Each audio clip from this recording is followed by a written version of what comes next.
할렐루야. 하나님 여러분을 사랑하십니다. 우리 누구나 한 사람도 예외 없이 나의 존재됨은 우리 부모에 의해서 거의 모든 것이 좌우되는 그런 존재로 이 땅에 우리가 태어나고 살아가고 있습니다. 나의 외모 혹은 신장, 또 어떤 지적인 능력, 또 이제 태어나서의 삶의 여러 가지 어떤 수준이나 이런 모든 것들이 다 어떤 부모에게서 태어났느냐 하는 것에 의해서 거의 다 좌우돼 왔지요. 그래서 여러분의 생김새가 사실은 부모님 때문에 그런 생김새가 됐죠. 저도 그렇고. 그러니까 우리 자녀들 보면 누구 아들이구나 이렇게 금방 알 수 있을 만큼 이게 닮은 꼴로 태어났어. 그래서 성경에서도 이제 형상을 따라 이렇게 나왔다 이렇게 말하죠. 이번에 그 미국의 47대 대통령으로 다시 컴백해온 트럼프 그 취임식 광경 잠깐 보니까 그 2m가 넘는 큰 아들이 하나 있더라고요. 아주 젊은 나이죠. 18살인가? 그렇게밖에 안 되는데, 물론 이제 4년 전에 나도 초등학생으로 조그만 했었는데, 지금은 2m 2cm인가? 건장하게 큰, 그러면서도 또 이제 생김새도 핸섬하게 잘 생긴, 그런, 청년이 거의 되어 있는 모습으로 그 베런이라고 하는 트럼프의 아들이 사실 이게 그 미디어에 많은 곽광을 받고 많이 이야기가 되더라고요. 저도 그래서 한번 봤어요. 찾아보기도 하고. 그 아들은 부모가 다 이렇게 크잖아요. 신장도. 그리고 또 이제 잘 먹었겠죠. 그러니까 이렇게 크게 성장을 했고 외모도 그렇게 빼어난 핸섬한 그런 인물이 된 것 같아요. 그리고 특별히 그게 자라날 때 지금도 그러겠지만 이야기를 들어보니까 학교는 또 국제적인 인물이 되도록 하기 위해서 언어 배우는 일, 4가지 언어를 이렇게 습득하고 있다고 그러죠. 그러면서 최고급 그런 어떤 주택에 살고 그러면서 이제 가정교사부터 시작해서 가정부 모든 이게 들어가는 경비가 1년에 수십억이 되더라고요. 우리는 상상도 할 수 없는 그런 엄청난 물질을 그렇게 부모들이 쏟아붓고 그래서 그를 이제 앞으로 또 트럼프의 어떤 형태로든지 뒤를 잇는 그런 인물로 키우도록 이렇게 애쓰고 있는 것을 볼 수 있었습니다. 우리가 또 그런 거 보면서 우리 부모는 이런 생각을 해볼 수도 있잖아요. 근데 정말로 이 세상에서 그렇게 어떤 부모의 자녀로 태어나냐 하는 것이 삶을 굉장히 좌우하고 수준과 여러 가지 것들을 다 결정하는 그런 삶을 우리가 살아가게 되는데 특별히 정말 온 천지 만물을 창조하시고 그러면서 모든 것을 다 손에 가지고 다스리고 통치하시는 그런 전능한 하나님 그분의 자녀가 된다면 이건 얼마나 놀라운 축복이고 얼마나 놀라운 영광이고 존귀이고 그러겠어요. 특별히 일본의 크리스찬의 수가 많지 않지만 그래도 일본에는 특별하게 존중받는 그런 크리스찬들이 몇 사람 있었죠. 근데 그 중에 한 사람이 우치무라 간조라고 하는 그런 크리스찬인데 그는 이제 그 일본의 큰 도시의 시장의 아들이었지만 기생인 어머니가 이제 첩으로 이렇게 해서 난 사실 어떤 점에 좀 사생아 같은 이런 존재였어요.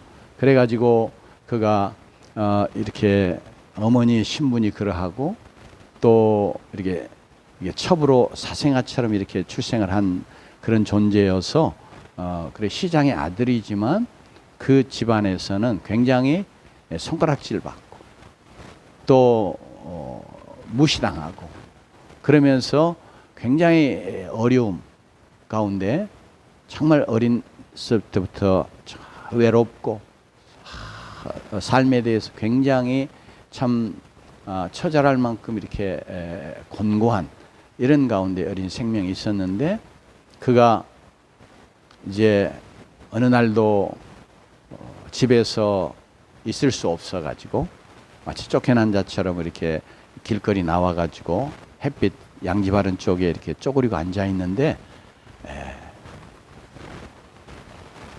전도하는 사람 무리들이 막 지나가면서 예수 믿으세요. 예수 믿으면 하나님의 자녀가 됩니다.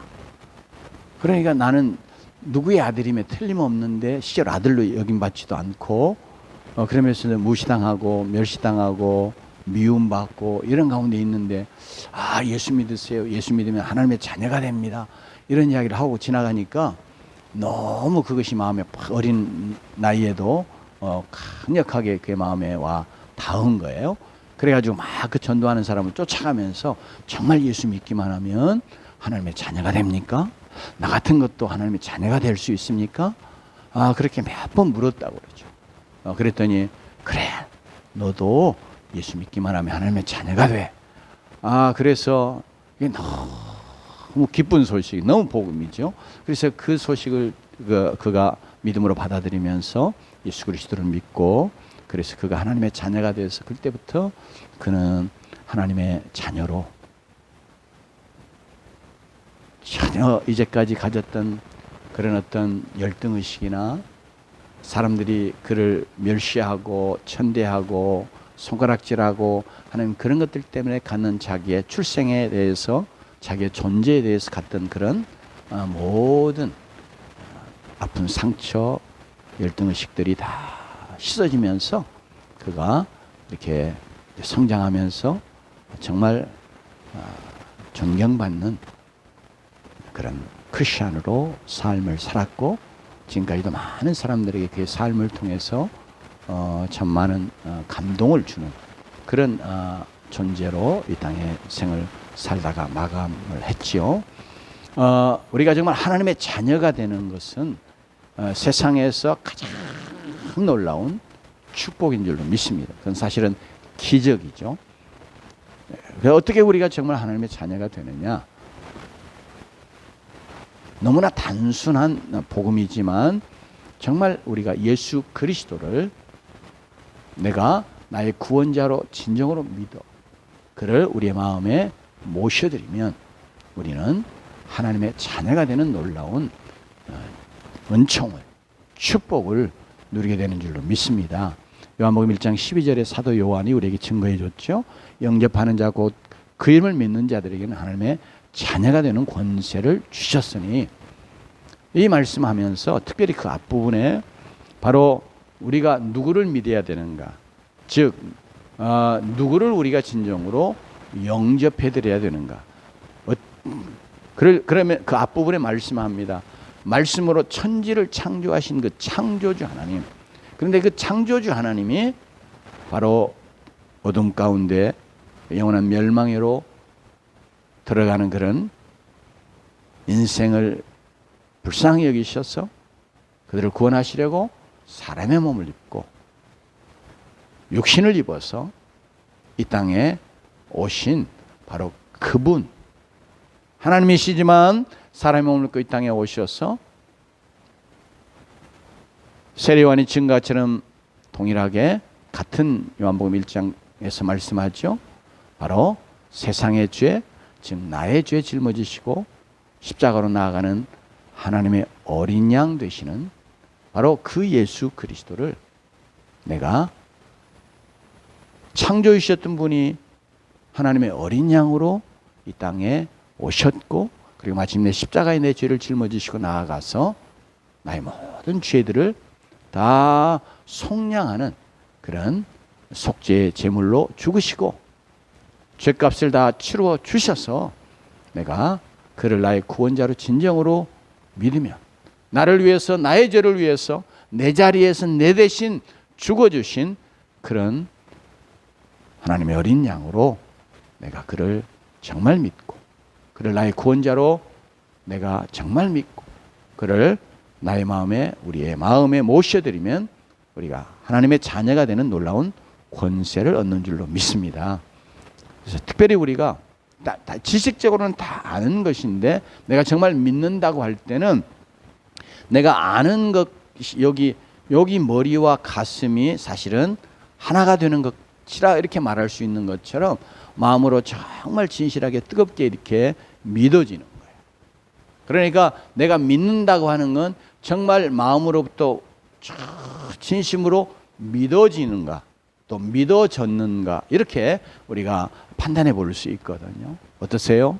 정말 내가 예수 그리스도를 오래 믿었다고 생각하고 수십 년 신앙생활을 했다고 하고 교회에서 장로 직분을 맡았던 어떤 분도 이야기하시더라고요. 나중에 그가 나이 한 70좀 됐을 때인가요? 그때 부끄럽지만 고백한다고.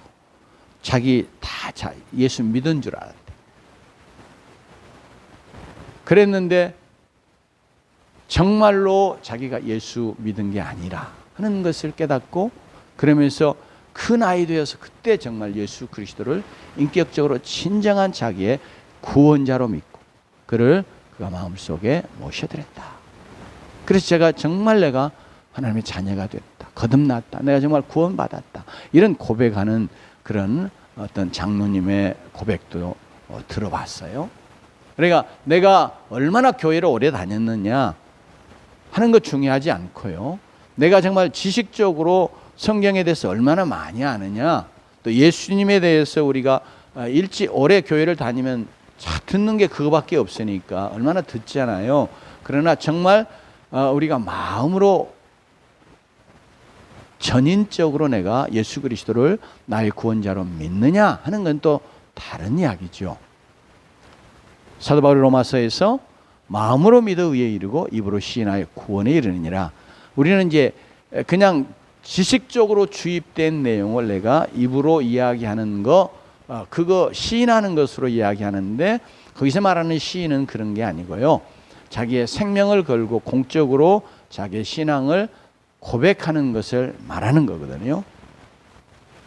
그런데 그것과 같이 짝을 이루어서 마음으로 믿어 이렇게 말할 때 그 입으로 시인하는 거 정말 내가 내 생명을 걸고 예수 그리스도를 나의 구원자로 이렇게 입술로 고백하는 그것은 바로 진정으로 마음으로 믿은 그것의 결과이기 때문에 그렇게 이야기합니다. 그래서 우리 자신 한 사람 한 사람 다 정말 내가 지식적으로는 다 예수 그리스도 십자가에 죽으셨어, 부활하셨어, 그것도 내 죄 때문에 죽으셨다고 그래, 그렇게 알아왔어도 내가 정말 마음으로 인격적으로 예수 그리스도를 나의 구원자로 나를 위해서 내 자리에서 내 대신 내 죄값을 치르시는 그런 속죄 제물되는 그런 죽음을 죽어주신 그런 하나님의 어린 양으로 내가 믿는가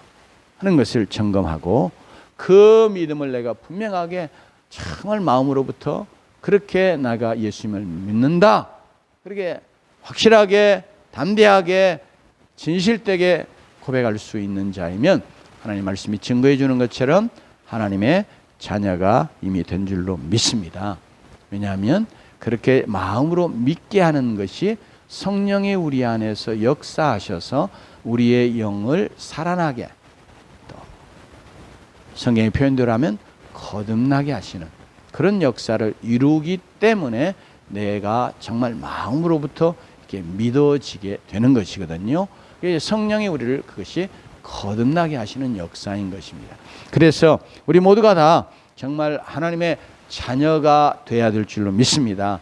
하나님의 또 자녀인 것을 우리 하나님의 믿어서 정말 자녀가 되었으면 오늘 우리의 말씀이 우리에게 증거해 주는데 하나님의 자녀이기 때문에 하나님이 성령으로 우리 안에서 우리가 하나님의 자녀된 것을 증거해 주신다 이렇게 말합니다. 그렇기 때문에 성령의 증거가 내 안에 있다는 거예요. 진정으로 믿는 자, 그래서 구원받은 자, 또 오늘 우리의 본문의 표현대로 하면 하나님의 자녀가 된 자는 우리 마음속에 성령이 이렇게 말씀해 주세요. 하나님의 자녀가 되는 것을 우리에게 깨달아 알게 해 주시는 거예요. 그래서 우리가 하나님의 자녀이면, 우리가 제목을 하나님의 자녀이니 그랬습니다. 하나님의 자녀이니 이제 우리를 하나님의 자녀 되게 하신 성령 하나님께서 우리 안에 내주하시면서 우리가 하나님의 자녀 된 것을 증거해 주시는 역사를 계속해서 해 주시는 겁니다. 그러면서 우리가 하나님의 자녀 되었기 때문에 하나님을 우리로 하여금 아빠 이렇게 부르게 해 주신다는 거예요. 그래서 우리가 성령이 우리 안에 역사하신 것 때문에 우리가 하나님을 아빠, 아버지 이렇게 부르는 것이 우리에게 실제로 우리가 구원받은 그 결과로 우리에게 이루어진다 하는 것을 오늘 말씀이 우리에게 증거해 주고 있습니다. 같이 한번 읽어볼까요? 15절 말씀 같이 한번 읽습니다. 시작. 너희는 다시 무수하는 종의 영을 받지 아니하고 양자의 영을 받았으므로 우리가 아빠 아버지라고 부르짖느니라. 예수 그리스도의 아들 되심과 관계에서, 그리고 우리가 하나님의 자녀 된다고 하는 것이 지금 우리의 육신의 부모와 자녀의 관계처럼 이렇게 출생에 의한 것이, 이제 본성적인 출생에 의한 것이 아니고 이제 입양함으로, 즉 양자 삼아서 아들 되는 거, 이걸 지금 말씀하시는 건데요. 그래서 오늘 우리를 이제 예수 그리스도는 본성적으로 영원한 하나님의 아들이요, 출생하시는 영원한 하나님의 아들. 그러나 우리는 똑같이 하나님의 아들 자녀이지만 어떻게 해요? 양자됨으로 되는 하나님의 아들 자녀입니다. 그렇지만 늘 우리가 생각할 것은, 특별히 이것이 그 다음에 하나님의 상속자라고 하는 말씀과 같이 우리에게 이것이 양자 그리고 하나님의 상속자, 이게 지금 같이 가는 개념이에요. 사실은 양자 그러면 특별히 우리 문화 속에서는 여러 가지 이유가 있어서 그러긴 한데, 대부분 좀 집안이 가난하고 좀 어렵고, 그래서 자녀 키우기 어려운 상황 속에 자기 아들을 남의 집에 그냥 보내는, 이제 그래서 좀 있는 집에서 혹은 자식이 없어서 누군가 데려와서 아들 삼아 후사를 키워야 되겠다 하는 그런 가정에 이게 보내는, 이제 그런 우리 사회에 그동안에 이런 흐름이 있었잖아요. 그렇기 때문에 우리에게는 양자 그러면 얼른 그것이 좋은 의미로 안 다가오는데, 지금 사도 바울이 양자 이야기하는 것은 뒤에 하나님의 상속자, 이것과 같은 맥락에서 이야기하려고 하는 겁니다. 다시 말하면 로마 시대에 이 하나님 말씀이 기록된 이 문화 속에서 양자되는 것은, 다시 말하면 바로 상속자 삼는 거하고 같은 거예요. 여러분, 특별히 그래서 우리가 이게 하나님의 자녀가 됐다고 하는 건 양자된 하나님의 자녀다. 그러면서 다른 말로 하나님의 상속자된 자녀다 하는 것을 늘 기억하면서 우리가 정말 하나님의 자녀됨이 얼마나 이게 복된 것인지, 하나님 앞에서 우리가 이 얼마나 영광스러운 것인지 하는 것을 늘 기억하는 자들이 되기를 원합니다.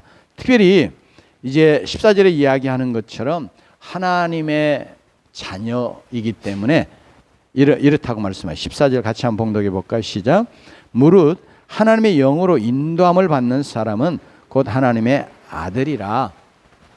즉 하나님의 아들은 하나님의 영으로 인도받는 사람이다, 이렇게 말합니다. 그러기에 이게 우리가 하나님의 자녀이기 때문에 우리에게는 하나님의 영 성령이 우리 안에 계시면서 우리가 하나님의 자녀된 것도 증거해 주시고, 그러면서 또 우리에게 그분이 우리의 삶을 이끌어 주시는, 인도해 주시는 그런 놀라운 복을 우리가 누리고 산다고 하는 것입니다. 여러분, 실제로 성령 하나님께서 저와 여러분에게 다 그렇게 하신 줄로 알아요. 또 그렇게 해주시길 원하는데, 내가 정말 하나님의 자녀다 하는 거, 자연히 이렇게 믿어지는 거, 이게 이제 하나님의 성령이 증거해 주시는 것이면서, 또 개인적으로 인격적으로 우리가 하나님의 자녀 되는 것을 우리의 믿음의 어느 시기에 분명하게 이게 증거해 주시는 그런 증거의 역사도 있어요.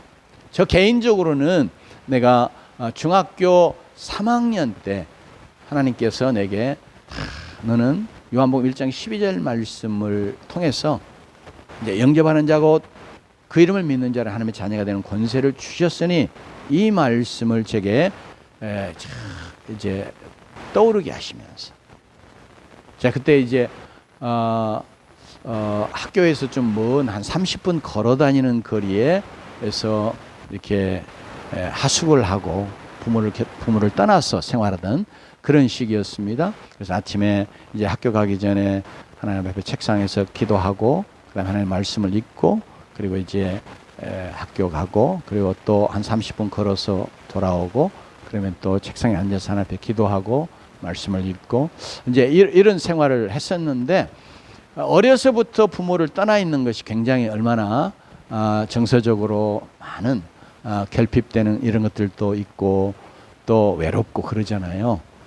제가 그렇게 이제 굉장히 그 마음의 어떤 공허함, 이렇게 조금 허전함, 또 어떤 좀 불안함, 막 이런 것들이 사실 있었던 것으로 생각이 돼요. 지금도.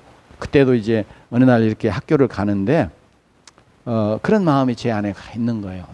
너무 이제 외롭죠. 부모도 없고, 중학교 1학년부터, 물론 초등학교 4학년부터 부모 곁을 떠났습니다만은, 그래도 중학교 1학년 이제 거기는 진짜 아무도 친인척은 아무도 없는 그런 곳에서, 이제 그때 학교 다 시험 봐서 들어가던 때라, 이제 학교 시험 봐서 들어가 가지고 이렇게 다니던 때 굉장히 외롭고 막 이런 상황 속에, 그날도 이제 학교 가는데 굉장히 마음이 좀 눌린다 해야 될까요? 굉장히 허전하고 좀 외롭고 이런 마음들이 막 찾아오는데, 그때 하나님께서 이 요한복음 1장 12절 말씀을 제게 딱 떠오르게 하시면서, 너는 하나님의 자녀야, 너는 내 아들이야, 막 이렇게 말씀해 오시는 거예요. 그것이 얼마나 제게 큰 기쁨이 되고 위로가 됐는지요. 그렇게 성령이 이렇게 우리 안에서 말씀을 통해서 하시는 것이지만, 그렇게 말씀을 통해서 그 말씀이 다 떠오르게 하시면서 내게 그 말씀을 통해서 봐라, 이 말씀대로 너는 정말 하나님의 자녀다, 너는 내 아들이야, 이렇게 말씀해 오심으로 제가 큰 위로와 기쁨을 얻고, 굉장히 막 힘이 나는 거예요. 이제 부모도 없고 형제도 없고 나 혼자 이렇게 외롭게 생활하는 이런 상황 속에서 그 말씀이 얼마나 크게 힘이 되고, 또 성령이 내 안에서 그렇게 증언해 주신 얼마나 큰 위로가 되고 힘이 되고 기쁨이 되는지 몰라요. 이렇게 성령이 우리 안에, 우리가 하나님의 자녀이면 우리에게 이렇게 증언해 주신다고 말씀합니다. 그러면서 우리가 하나님을 아빠, 아버지라. 이 아빠는 이제 아람어지요. 근데 우리 말하고 아람어 아빠하고 거의 같아요. 이게 아빠라고 부르는 그런 정서나 이런 모든 게, 이게 이제 어린아이가 정말 자기를 정말 사랑하는 아빠에게 친밀감을 갖고, 그리고 사랑하는 마음으로 부르는 호칭이 이게 아빠거든요. 아빠, 아버지. 근데 우리 주님도 그냥 아버지 그러지 않고 아빠, 아버지 이렇게 부르셨단 말이에요. 그러면서 이제 그 하나님을 동일하게 우리도 하나님을 아빠, 아버지라 정말 치밀한 마음으로 사랑하는 마음으로, 마치 그의 품에 달려가 안기는 그런 마음을 가지고 하나님을 부를 수 있는 이런 놀라운 축복을 우리가 누리게 되었다는 것이에요. 여러분, 특별히 이 말씀을 주실 때 예수님께서 하나님을 아빠 아버지라 부르신 것과 사도 바울이 하나님 아버지를 아빠 아버지라 부르게 될 때에 아버지는 우리나라에서 뭐 조선시대나 우리 부모 세대, 할아버지 세대에 가졌던 그런 아빠와 거의 같은 거예요. 그래서 우리가 아버지를 같이 감히 아빠, 지금에 와서야 딸들이 주로 아빠 이렇게 많이 하잖아요. 그리고 옛날에는 딸도 아빠 이렇게 감히 할 수가 없는 거예요. 아빠를 그렇게 대할 수 있는 존재가 아닌 거예요. 그런데 특별히 이 말씀이 기록되는 그 당시에는 이 아빠는 이게 로마 사회 법에 의하면 그 아버지는 자녀가 성인이 될 때까지 이게 자녀의 생사여탈권을 갖고 있었던 그런 굉장한 존재, 또 무서운 존재. 그래서 자기 아들임에도 불구하고 기분 나쁘면, 마음에 안 들면 이거 때리는 건 뭐 말할 것 없고 이거 그냥 내쫓아버리고 팔아버리고 이럴 수도 있었어요. 근데 이게 법에 전혀 저촉이 되는 게 아니라 법이 그걸 아버지에게 허락해준 권리, 권세예요.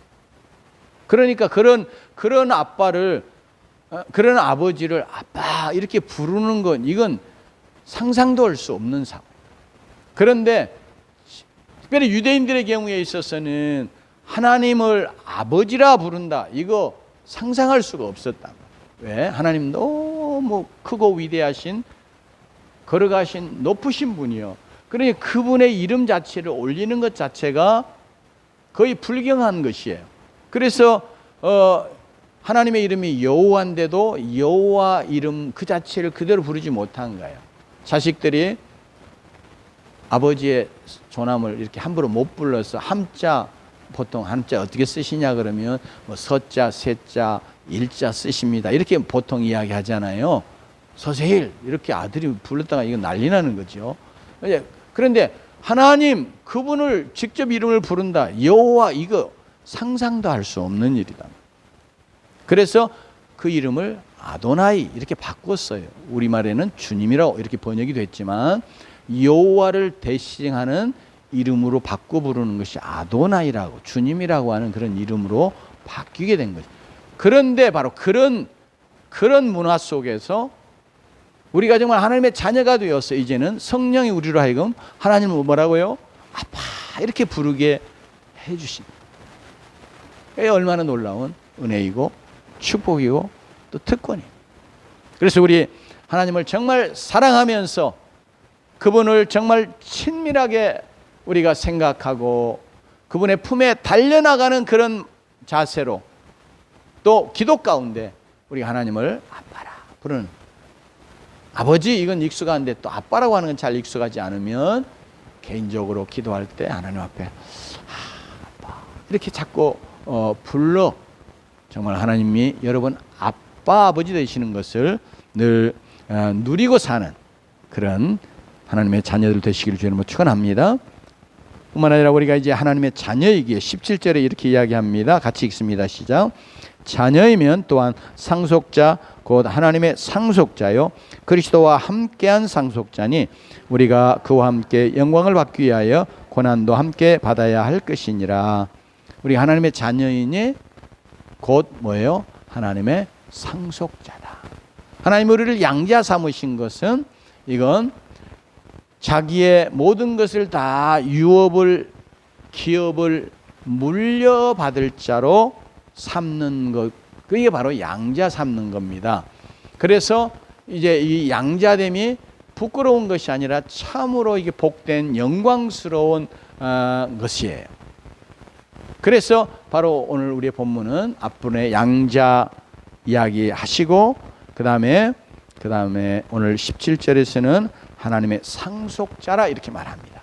우리가 하나님의 자녀로서의 삶이 뭐냐 그러면 우리는 하나님의 상속자로서의 삶을 사는 거예요. 우리가 이제 하나님의 자녀이기에 우리는 뭐예요? 하나님의 상속자가 되었습니다. 할렐루야. 하나님의 상속자, 하나님의 기업을 이을 자. 갈라디아서 표현으로 보면 하나님으로 유업을 받을 자니라 이렇게 말하고 있습니다. 여러분, 하나님에게 속한 것, 하나님의 기업, 이것들을 다 우리가 받을 자, 또 받아 누리는 자. 아직 나이가 되지 않았을 때는 이제 받을 자로 말하지만 나이가 되면 뭐예요? 다 물려받잖아요. 제가 자주 이야기하는 그 배너의 이야기 속에 배너가 노예로 팔려가서 끌려가가지고 갤리선의 맨 밑바닥에서 노젓는 자로 있다가 그 함대의 함대 사령관을 이제 구하게 되고 그래가지고 그의 신임과 사랑을 받고 나중에 가면 그 사령관의 양자가 됐죠. 오늘 성경에서 말하고자 하는 게 이거예요. 양자가 돼서 그가 자기의 인장 반지를 빼서 배너에게 다 이렇게 배너 주다죠. 배너 주다에게 다 이렇게 끼워줘. 그러니까 그때부터 그는 그 사령관이 가졌던 지위와 신분과 부와 모든 것을 다 그대로 물려받아서 자기의 것으로 누리는 자가 됐어요. 그래서 자기의 원수 메살라를 찾아가 가지고 어떤 상황 속에 인장 반지를 팍 찌면서 내 어머니와 누이를 찾아내라. 그렇지 않으면 이렇게 막 대단한 권세로 위협하잖아요. 그게 뭐예요? 그거 양자된 것 때문에 그래요. 여러분, 우리가 정말 하나님의 양자, 하나님의 상속자가 되었습니다. 내가 정말 예수 그리스도를 믿어서 하나님의 자녀가 되었으면 우리는 하나님의 상속자임을 믿으십시다. 하나님의 기업을 이어받을 자인 걸 믿으십시다. 또 이제 기업을 이어받아서 그것을 누리는 자요, 누려야 할 자로 믿으십시다. 여러분,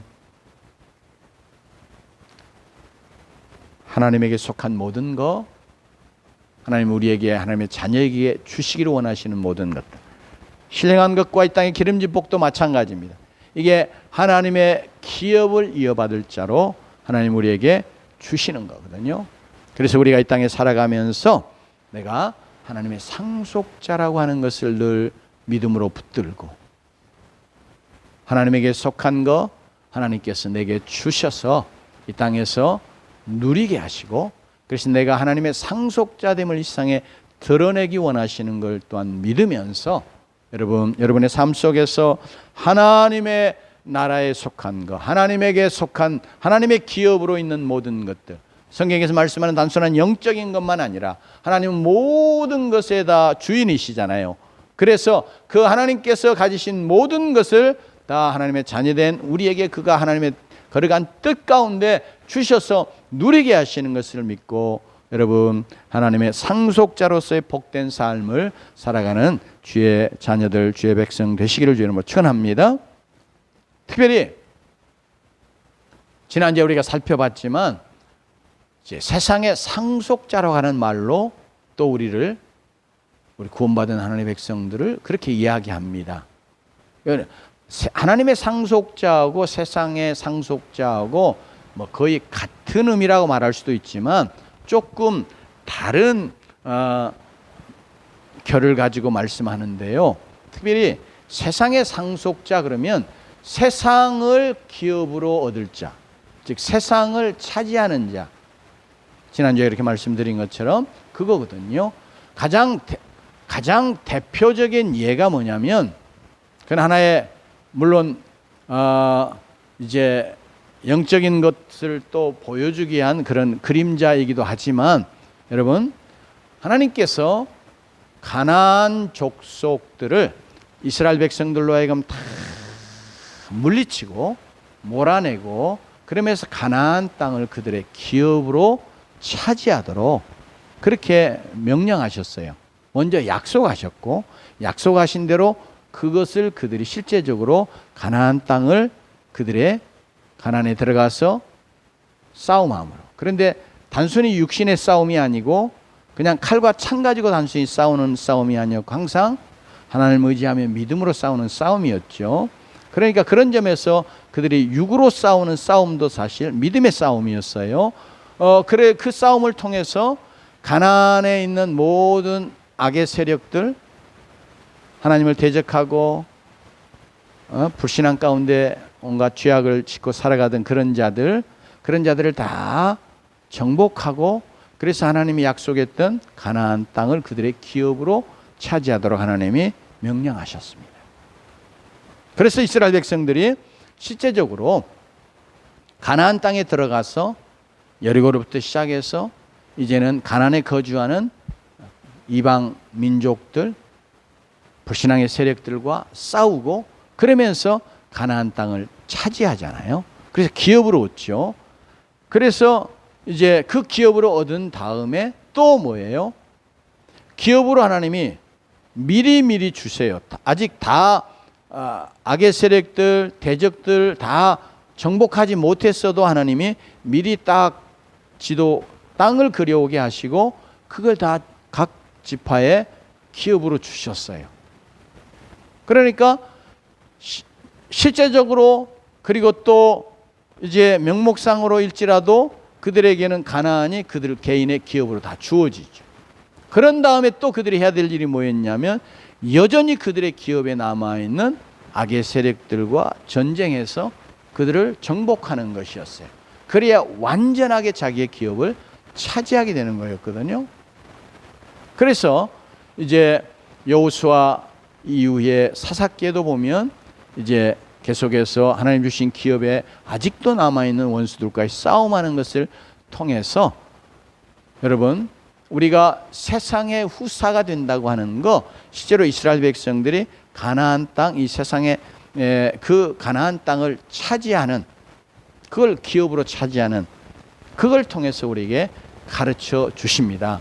그래서 우리는 이게 뭐냐면, 우리가 세상을 믿음으로 싸워서, 여러분 불신앙의 세력들, 하나님을 대적하는 세력들, 이렇게 악한 무리들을 우리가 믿음으로 싸워 정복하여 그것이 하나님의 다스림과 통치 아래 들어오게 하는 이 전쟁을 우리가 해야, 그래야 세상이 하나님의 기업이, 하나님 나라의 기업이 되고, 하나님 나라가 되고, 하나님의 기업이 되고, 그러면서 우리가 세상을 기업으로 차지하는 자 되는 것을 이야기하고 있습니다. 그렇기 때문에 특별히 세상의 후사라고 하는 걸 통해서 우리가 늘 기억할 것은, 세상은 우리가 믿음으로 정복해야 돼. 즉 복음으로, 복음의 능력으로 정복해야 될, 그래서 그것이 하나님 나라 되게 하는, 하나님에게 속한 기업이 되게 하는 그런 영적인 싸움을 우리가 계속 해나가야 되는구나 하는 것을 더 우리가 생각하게 만드는 그런 이 용어예요. 세상의 후사. 그래서 여러분 우리는 하나님의 상속자, 그러면서 동시에 뭐예요? 세상의 상속자 후사임을 기억하십시다. 그래서 우리는 이 땅에 살아가면서 내가 내 개인만 신앙생활 잘하다가 그냥 죽으면 영원한 하나님의 나라에 가는 자가 아니라, 이 세상을 믿음으로 복음의 능력으로 이거 불신앙의 세력들을 다 정복해 가서 그것이 바로 하나님에게 속한 것이 되고, 그래서 그것이 바로 우리의 기업이 되게 하는 일을 계속해서 이 땅에서 우리가 살아가야 된다. 그게 하나님의 자녀로서의 삶이다 하는 것을 생각하시고, 여러분 그것은 내 개인의 삶에도 마찬가지입니다. 내가 예수 그리스도를 나의 주님이라고 고백합니다. 그러면 예수님이 나의 주님이 되면 나의 모든 것의 주인이 되고 내 삶의 모든 것의 주인이 하는 고백이잖아요. 그러나 내 고백은 믿음으로 그렇게 드렸어도 실제적으로 내 삶의 어떤 영역들은 주님과 아무 관계가 없이 내가 주인 되어서, 내가 왕 되어서, 내가 하고 싶은 대로 하는 것 참 많단 말이에요. 특별히 오늘날 문제가 되는 것 중에 하나, 우리가 우리 자녀 교육하는 것도 또 다 이 세상에서 잘 되기 위한 그런 내 부모의 욕심으로 주님의 뜻과 아무 상관없어, 그냥 내가 생각하는 방향으로 이 자녀 교육하고 다 그래요. 그러면 그건 내 삶의 영역 속에 아직 그것은 내가 세상의 상속자, 후사로서 이게 정말 하나님의 다스림과 통치 아래 있게 하는 그런 영적인 싸움에 내가 아직 그 싸움을 하지 않았거나 싸움에 승리하지 못했거나 그런 것. 이스라엘 백성들이 기업을 차지하고도 자기 안에 가나안 족속들이 많이 있는데 싸우려고 하지 않았어요. 타협했어요, 그냥. 그러다가 나중에 그들에 의해서 영적으로 완전히